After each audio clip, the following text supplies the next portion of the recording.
Assalamualaikum warahmatullahi wabarakatuh. Apa kabar sahabat ternak kandang ternak kelinci angkasa Lampung? Mudah-mudahan hari ini dalam keadaan sehat walafiat.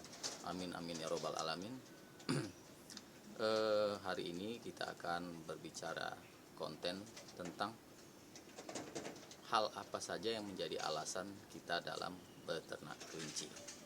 Ya, salah satu dan beberapa hal yang menjadi alasan kami ingin beternak kelinci di kandang ternak kelinci angkasa Lampung adalah: yang pertama, kandang ternak kelinci angkasa Lampung ingin meningkatkan swasembada daging merah. Mengapa? Karena rata-rata masyarakat Indonesia, apalagi notabene untuk skala rumahan, beternak rumahan, rata-rata mereka itu beternak tentang daging putih. Daging putih ini apa contohnya? Contohnya ayam, ikan air tawar.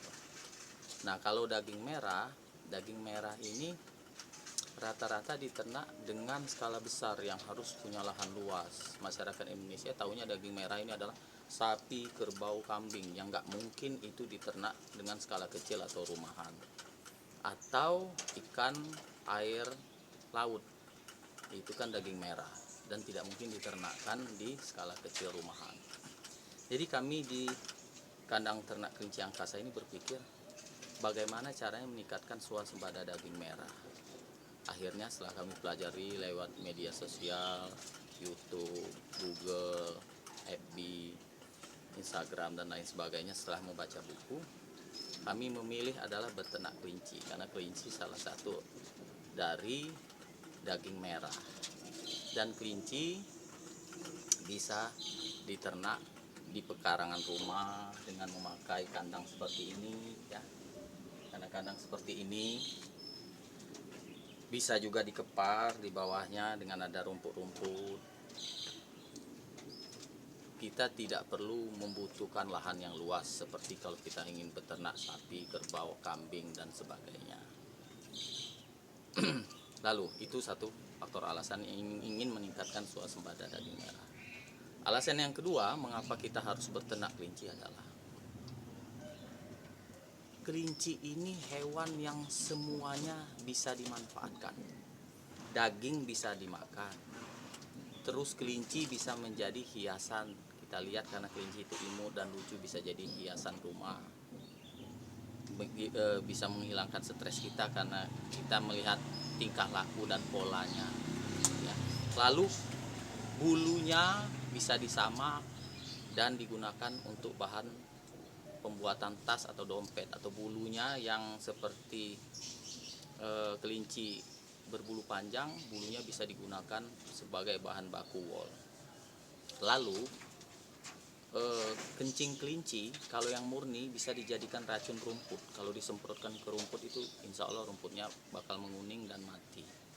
Kalau diolah menjadi pop, ya, pupuk organik cair, ya, diolah dengan EM4 ditambah bakteri Yakult, ya, ditambah molase yang difermentasi, nanti dia jadi pupuk organik cair. Dan kotoran kelinci yang berupa pupnya kelinci itu bisa dijadikan pupuk kandang.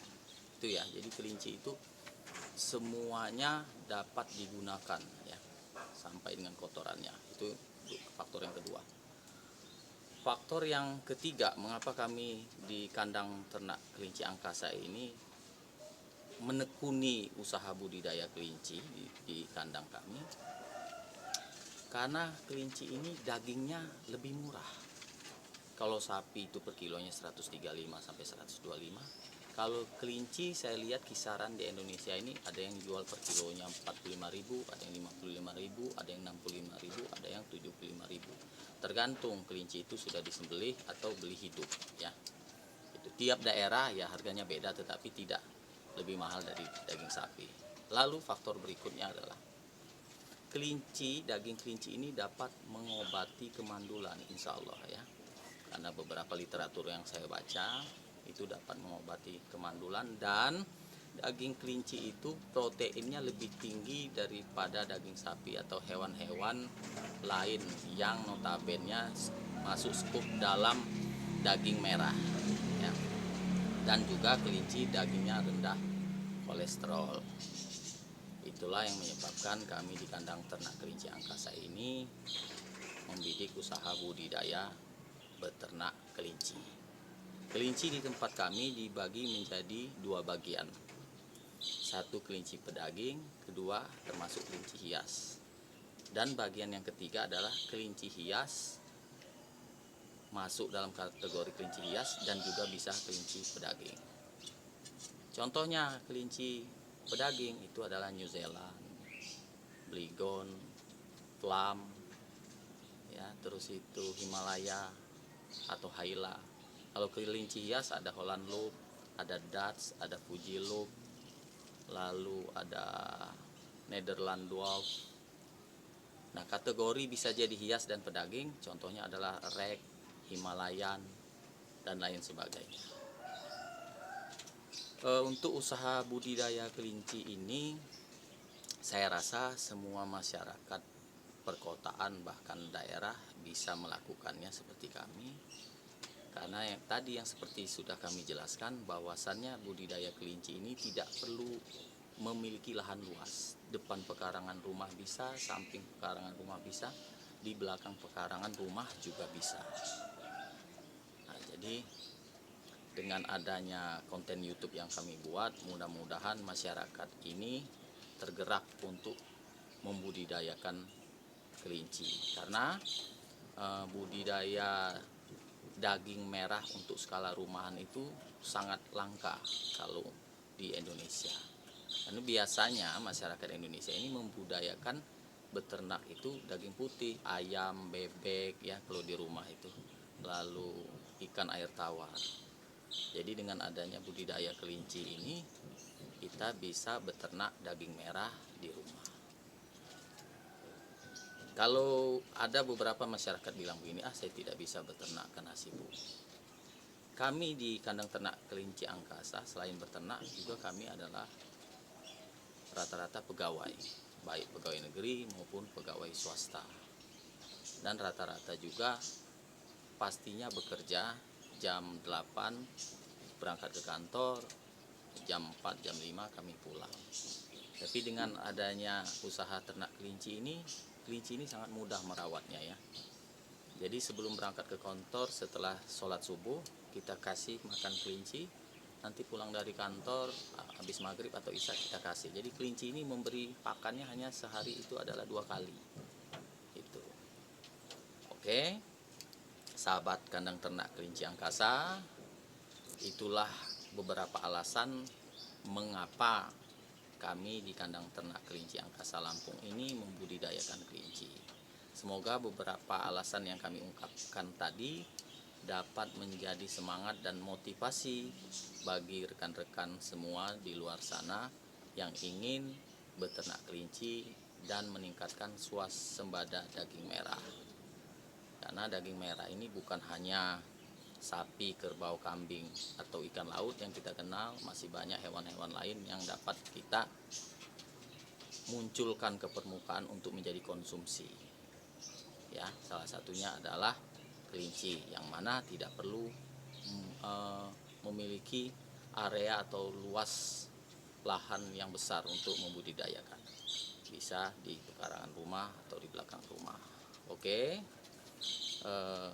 satu hal lagi, kelinci ini di dalam penelitian bisa mengobati penyakit kulit dan penyakit jantung. Untuk lebih jelasnya kenapa bisa mengobati, mungkin kalian bisa baca nanti di Google atau di YouTube atau di internet, akan lebih lengkap lagi. Tidak saya jelaskan karena saya takut durasinya bertambah panjang ya, biar bisa ditonton teman-teman, tidak perlu durasinya panjang. Ya, sekian informasi dari kandang ternak kelinci angkasa Lampung. Mudah-mudahan dapat kalian nikmati proses pembelajarannya dan dapat sampai kepada teman-teman semua yang menyaksikan video YouTube ini. Jangan lupa ditekan lonceng notifikasi agar kalau ada video terbaru dari kandang ternak kelinci angkasa Lampung dapat sampai kepada rekan-rekan. Lalu di komen, di share, dan di subscribe ya, supaya membangun channel kami untuk berkembang lebih baik lagi. Akhir kata, kalau ada salah kata saya dan salah perilaku saya, mohon ampun kepada Allah Subhanahu wa taala dan minta maaf kepada rekan-rekan semua. Sampai jumpa di video selanjutnya. Wassalamualaikum warahmatullahi wabarakatuh. Salam sukses selalu dari Kandang Ternak Kelinci Angkasa Lampung. Dadah.